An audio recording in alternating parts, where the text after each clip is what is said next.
Hello guys, কেমন আছো তোমরা সবাই? তো চলো আজকে সবাই মিলে রিভিউ করি প্রসুমার বাউ বানসে, যেটা ফ্রোজেন ফর্মে থাকে আর আমাদের ওটাকে প্রিপেয়ার করতে হয়। 249 রুপিসে দিয়েছে 6 পিসেস বাউ, যেখানে বাইরে এক একটা পিস 80-90 করে নেয়, সেখানে এখানে কিন্তু এক একটা পিস নিয়ার অ্যাবাউট 40 করে। তো এটা কিন্তু দারুণ অ্যাফোর্ডেবল। এবার অ্যাফোর্ডেবল হলেই তো হলো না, দেখা যাক টেস্টটা কিরকম।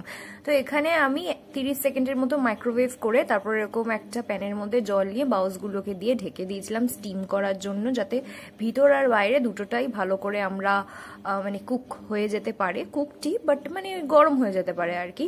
আর এটা হচ্ছে পুরো নরম তুলতুলে, তোমরা দেখতে পাচ্ছ। অ্যান্ড যে একটা চাটনি দিয়েছিল ওটাও কিন্তু বেশ চটপাটা লাগলো, বাট একটুখানি স্পাইসি হলে বেশি ভালো হতো। তো চলো এবার বাউটা রিভিউ করা যাক।